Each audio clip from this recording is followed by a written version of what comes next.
Bonjour, c'est Marjorie, très heureuse de vous accueillir dans cette nouvelle vidéo. Alors aujourd'hui, je vous ai affiché la carte du ciel de la prochaine nouvelle lune. Nouvelle lune en balance, sous le signe de la balance, signe relationnel. Donc on voit sur cette carte, bien sûr, l'alignement de la lune et du soleil dans le signe de la balance. Et on voit aussi qu'il y a Mars et qu'il y a Mercure qui sont aussi dans ce signe de la balance. Donc autant vous dire que ce mois lunaire est vraiment placé sous le signe de la relation. La balance est donc un signe relationnel et qui va rechercher l'harmonie dans ses relations. Il va rechercher la tranquillité, la paix, le fait que ça s'améliore et que ça se passe du mieux possible. Donc ce mois lunaire nous invite vraiment à travailler sur notre relation à l'autre. On peut se poser des questions, voilà, comment être en relation avec l'autre de la façon la plus harmonieuse possible, comment équilibrer nos relations, voilà, trouver l'équilibre. C'est vraiment le signe de la balance. Comment prendre soin de nos relations à l'autre, en fait. Bien sûr, quels sont mes besoins, comment respecter mes besoins dans la relation et comment respecter aussi les besoins de l'autre. Voilà, plein de questions que soulève cette nouvelle lune en balance pour ce nouveau mois lunaire. Alors, un petit peu plus précisément, on peut voir que ici, il y a la planète Mercure qui est donc en balance et avec un petit R ici qui est donc rétrograde. Alors, elle est rétrograde à partir du 27 septembre jusqu'au 18 octobre. Donc cette planète en rétrogradation nous fait vraiment travailler sur le mental et sur la communication. Donc sur la communication, bien sûr, ça peut être comment dans nos relations on communique, comment on parle avec l'autre, est-ce qu'on arrive à bien se faire comprendre, est-ce qu'on arrive à bien comprendre l'autre, à bien écouter l'autre de la façon la plus juste possible. Donc là, c'est tout un travail intérieur qui commence avec ce Mercure rétrograde. Et puis aussi le travail sur le mental, bien sûr, avec Mercure. Peut-être le travail par rapport à nos croyances. Quelles croyances qui nous ont servi à un moment donné et qui maintenant sont obsolètes. Quelles croyances on peut nettoyer pendant cette rétrogradation de Mercure pour accéder à autre chose. Des croyances qui sont en relation notamment avec nos relations, des choses qui maintenant gênent nos relations, qui nous ont servi un moment et qui maintenant nous dérangent. Donc ce Mercure rétrograde nous fait travailler à partir du 27 septembre.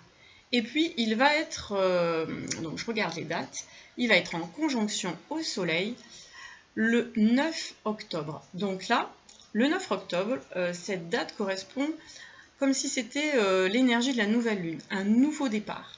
Donc voilà, on travaille sur soi, on réfléchit à ce qui ne nous convient plus dans nos relations, au niveau de la communication et au niveau du mental. Et puis, aux alentours du 9-10 octobre, on peut donner une nouvelle impulsion, un nouveau départ à nos relations. Ensuite, on essaye aussi pendant cette phase de rétrogradation.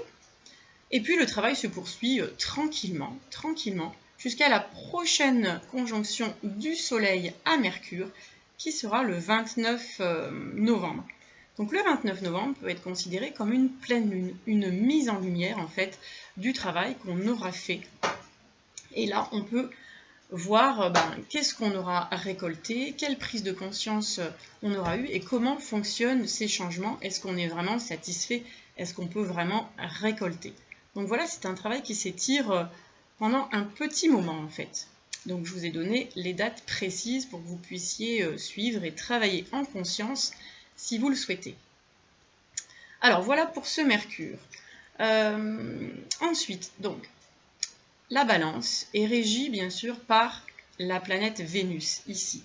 Donc c'est intéressant du coup d'aller regarder les aspects que reçoit Vénus pour cette nouvelle lune. Alors Vénus reçoit plusieurs aspects. Et il y a déjà un aspect de tension ici avec la planète Jupiter. Donc Vénus, Jupiter en tension, ça veut nous faire travailler, à mon avis en tout cas, sur tout ce qui est dépendance affective. On peut sentir voilà, que peut-être il y a des choses qui reviennent ou qui sont là, des schémas en fait de dépendance affective. Le fait de sentir, en fait, on ne se sent pas aimé comme on voudrait en fait. Il manque toujours quelque chose et on cherche toujours, toujours quelque chose pour être aimé mieux ou d'une autre façon. On est insatisfait. Donc il y a ces schémas qui peuvent revenir. C'est peut-être des vieux schémas à travailler dont on veut qu'on veut transformer en fait, parce que ici Vénus est conjoint au nœud sud. Donc le nœud sud peut parler de choses karmiques, voilà, pour ceux à qui ça parle. Donc des vieux schémas, des choses à nettoyer, des croyances par rapport au relationnel et à cette dépendance affective. Donc d'ailleurs, cette dépendance affective peut créer voilà, des malentendus, des incompréhensions. Alors il y a plusieurs pistes pour travailler ça. Déjà, la carte du ciel nous offre plusieurs pistes.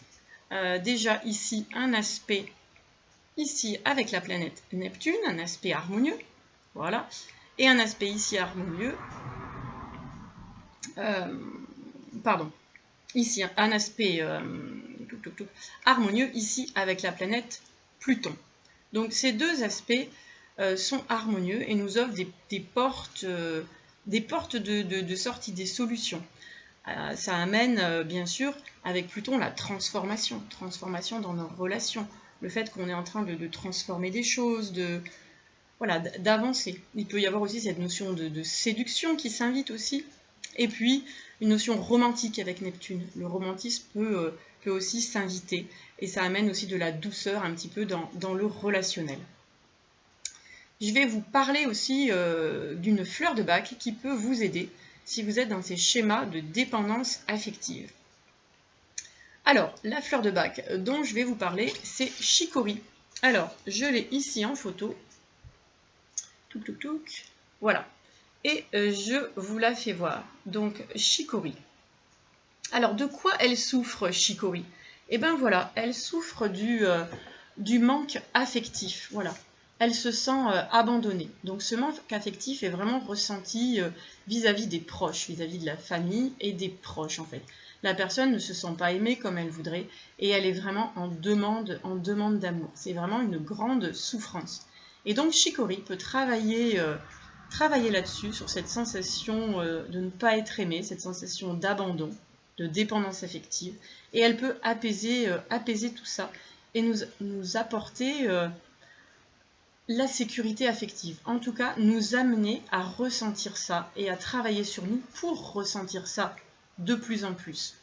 Et ensuite, bien sûr, le relationnel est plus juste, on se sent mieux aimé, on sent qu'on est aimé et on ressent vraiment la sécurité affective. On n'attend plus l'amour, en fait, on n'est plus en recherche d'amour constante. On ressent plus cette sécurité affective. Donc voilà pour cette fleur de bac qui peut aussi accompagner certaines personnes dans cette souffrance qui est la dépendance affective. Voilà. Comme vous le savez, du coup, je suis conseillère. Maintenant, conseillère agréée en fleur de bac. Conseillère agréée par le centre bac. Et du coup, je propose des entretiens en présentiel, mais ça peut aussi se faire par Zoom. Et j'envoie le flacon personnalisé de fleur de bac.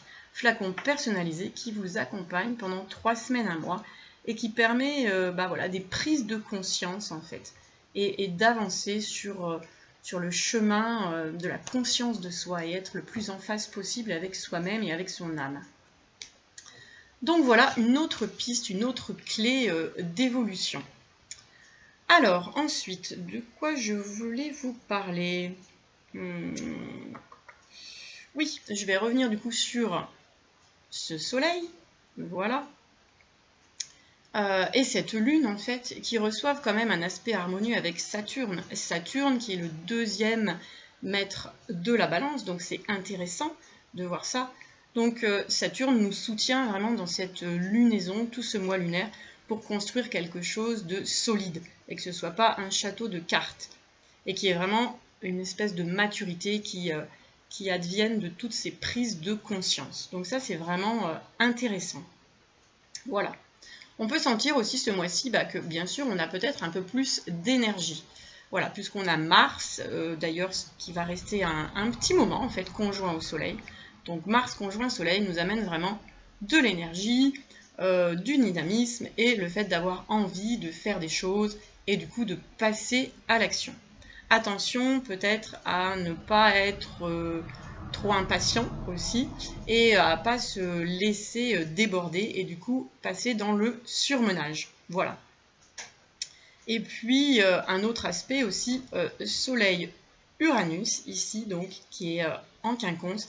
Et là cet aspect Mars aussi du coup en quinconce avec Uranus. Et donc ces aspects vraiment amènent du coup voilà cette notion peut-être de rapidité, d'impulsivité. Donc il y a beaucoup d'énergie, mais on va dire piano, piano. Voilà. Faisons attention à comment on va l'utiliser, comment on va la gérer. Pas trop de rapidité, voilà. Mais c'est intéressant du coup cette énergie. Après, Uranus peut amener voilà, quelques changements dans ce qu'on avait prévu. On peut avoir prévu certaines choses qu'on voulait faire d'une manière, et puis Uranus va changer les plans et va nous emmener vers une autre direction en fait, qui peut d'ailleurs être complètement juste. Hein. Voilà. Et ben, je crois que j'en ai terminé avec tout ce que je voulais vous partager pour cette nouvelle lune en balance qui est très riche. Voilà, ce qu'il faut retenir, c'est vraiment le travail sur le relationnel avec la balance. Voilà. Je vous souhaite une excellente nouvelle lune. Je vous retrouve dans 15 jours pour la prochaine vidéo avec les énergies de la pleine lune. D'ici là, prenez soin de vous. Je vous remercie pour votre écoute. Voilà, ceux qui ne sont pas encore abonnés, ils peuvent toujours s'abonner à la chaîne. Cliquez aussi sur la petite cloche pour avoir toutes les vidéos. Voilà. Et puis aussi mettre un pouce bleu sous la vidéo et un commentaire. Voilà, je vous remercie pour votre écoute, pour votre confiance. À très bientôt.